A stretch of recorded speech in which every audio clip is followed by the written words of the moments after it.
بسم اللہ الرحمن الرحیم۔ السلام علیکم ورحمۃ اللہ وبرکاتہ۔ ایاک نعبد و ایاک نستعین، ہم تیری ہی عبادت کرتے ہیں اور تجھی سے مدد طلب کرتے ہیں۔ پیارے دوستو، مرد کی پسلی سے عورت کو بنا کر اللہ تعالیٰ نے مرد کو اپنی اس حکمت کا اشارہ دیا ہے کہ میں نے اس عورت کی تخلیق فرشتوں کی لائی مٹی سے نہیں کی، میں نے اس سے تمہارے جسم کے حصے سے اس لیے نکالا کہ عورت کی عزت اور پردہ قائم رہے۔ فرشتوں کو بھی خبر نہ ہو پائی کہ زمین کی لائی ہوئی کس مٹی سے عورت کی تخلیق ہوئی، یعنی عورت کی طاقت کی حد تو دیکھیے کہ فرشتوں سے بھی اس کی بناوٹ کا پردہ لازم قرار دیا گیا، اور پہلے عورت اس مرد کی پسلی سے نکالی جس کی وہ منقوہ کہلائی۔ اب بات آتی ہے پسلی کی، عورت پسلی سے ہی کیوں نکلی؟ کیا ٹیڑھا پن وہیں سے نکلا؟ نہیں، اس میں بھی حکمت ہے۔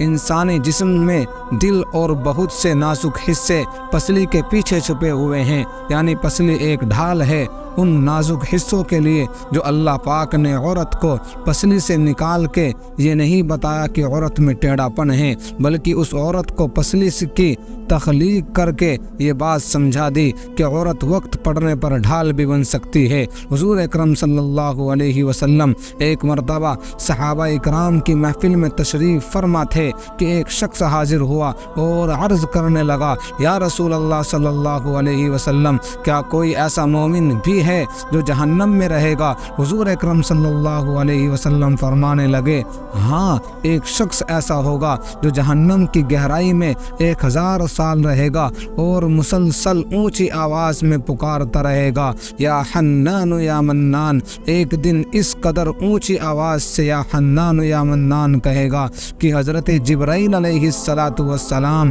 جہنم کے قریب سے گزرتے ہوئے اسے سن لیں گے۔ حضرت جبرائیل علیہ السلام حیران ہو گئے کہ یہ کیسی عجیب بات ہے کہ کوئی مسلسل یا حنان یا منان پکار رہا ہے۔ حضرت جبرائیل علیہ السلام عرش کے سامنے حاضر ہوں گے اور سر سجدے میں رکھ کر خدا کی تسبیح بیان کریں گے۔ اللہ فرمائے گا، اے جبرائیل علیہ السلام سر اٹھاؤ۔ جیسے ہی حضرت جبرائیل علیہ السلام سر اٹھائیں گے تو اللہ تعالیٰ فرمائے گا کہ بتاؤ جبرائیل علیہ السلام، کیا عجیب دیکھا آج تم نے؟ حضرت جبرائیل علیہ السلام عرض کریں گے، اے ہمارے رب، میں نے جہنم سے آتی ہوئی ایک آواز سنی جو کہ گہرے گڑھے سے لگ رہی تھی، کوئی پکار رہا تھا، یا حنان یا منان۔ اللہ فرمائے گا، اے جبرائیل علیہ السلام، جہنم کے دروگا کے پاس جاؤ اور اسے کہو کہ جو بندہ یا حنان یا منان کی صدا لگا رہا ہے اسے جہنم سے نکال کر تمہارے حوالے کر دے، پھر اسے میرے پاس لے آؤ۔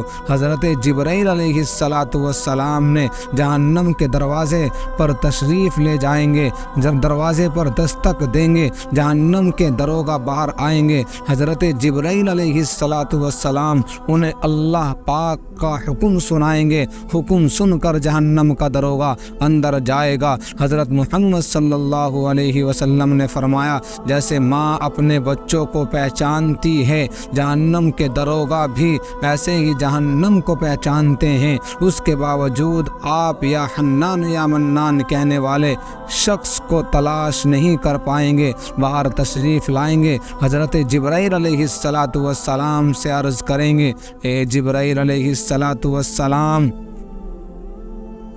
جہنم نے گہرا سانس لیا ہے، اس لیے کون سی چیز پتھر ہے، کون سی چیز لوہا ہے، کون سی چیز انسان ہے، اس کی پہچان نہیں ہو پا رہی ہے۔ حضرت جبرائیل علیہ السلام پھر اللہ کی بارگاہ میں سجدہ کریں گے۔ اللہ پاک ارشاد فرمائے گا، اے جبرائیل علیہ السلام، سر اٹھاؤ، تم یا حنان یا منان کہنے والے کو کیوں نہیں لائے؟ جبرائیل علیہ السلام عرض کریں گے، مولا، جہنم کے دروگا نے بھی معذرت کر لی ہے، کہتے ہیں جہنم نے گہری سانس لی ہے، اس وجہ سے پتھر، لوہے، اور انسان کے درمیان کوئی فرق نہیں بچا ہے تو وہ سب جل کر کوئلہ بن چکے ہیں، کسی چیز کی پہچان نہیں ہو پا رہی ہے۔ اللہ پاک فرمائے گا اے جبرائیل علیہ السلام جہنم کے دروگا سے کہو میرا بندہ جہنم کے فلاں گڑھے میں فلاں کونے میں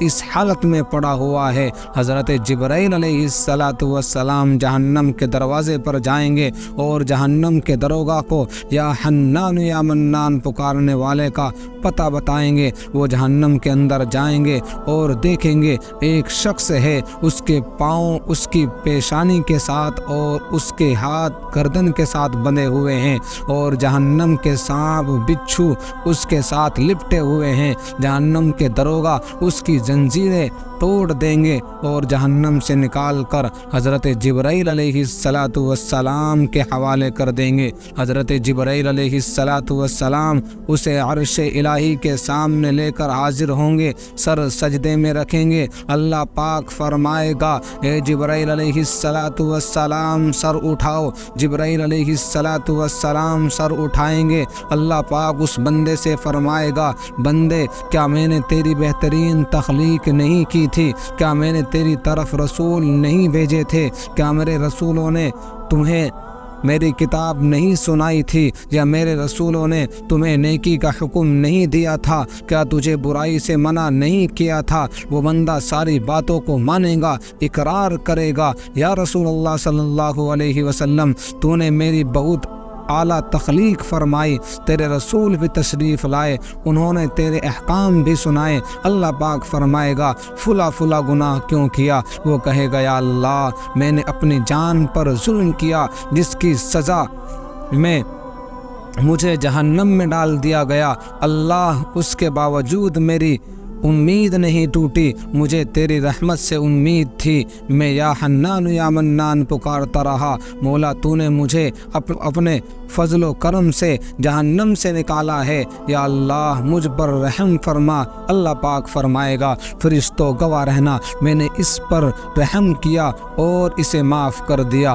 دوستو ذرا ہم اپنے اپنے بارے میں سوچے، کیا ہم میں کوئی ایسا ہے جو وہ کہہ سکے کہ میں اپنے ایمان کا حساب کر سکتا ہوں؟ اپنے گریبان میں نظر ڈالے، ہے کوئی ایسی خوبی جس پر ہمیں یقین ہو کہ ہمیں دوزخ میں نہیں ڈالا جائے گا؟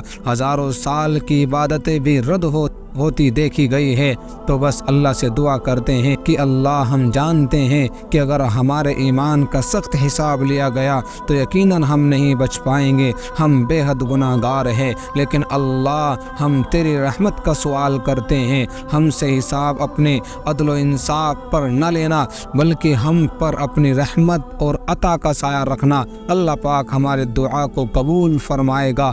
قیامت کے دن جب لوگوں کے ایمان کا حساب و کتاب ہو رہا ہوگا پر کچھ لوگ ایسے ہوں گے جن کو اللہ تعالیٰ بغیر حساب کے جہنم میں بھیج دے گا۔ صحابہ کرام نے عرض کیا یا رسول اللہ صلی اللہ علیہ وسلم وہ کون لوگ ہوں گے؟ نبی کریم صلی اللہ علیہ وسلم نے فرمایا ظالم حکمران، وہ تاجر جو جھوٹ بولتے ہو، اور وہ بوڑھا شخص جو زنا کرتا ہو۔ نبی کریم صلی اللہ علیہ وسلم نے فرمایا جس شخص میں یہ تین عادات پائے جائیں وہ جاہل ہے جو سننے سے پہلے ہی جواب دینا شروع کر دیتا ہے، بات کو سمجھنے سے پہلے ہی جھگڑا شروع کر دیتا ہے، علم نہ رکھنے کے باوجود فیصلے شروع کر دیتا ہے۔ اللہ پاک ہم سب کو نیک عمل کرنے کی توفیق عطا فرمائے، آمین۔ پیارے دوستو اگر ویڈیو آپ کو پسند آئی ہو تو لائک کریں اور اپنے دوستوں کے ساتھ بھی ضرور شیئر کریں اور ہماری چینل کو بھی سبسکرائب کریں۔ تو ملتے ہیں پھر ایک نئی ویڈیو کے ساتھ۔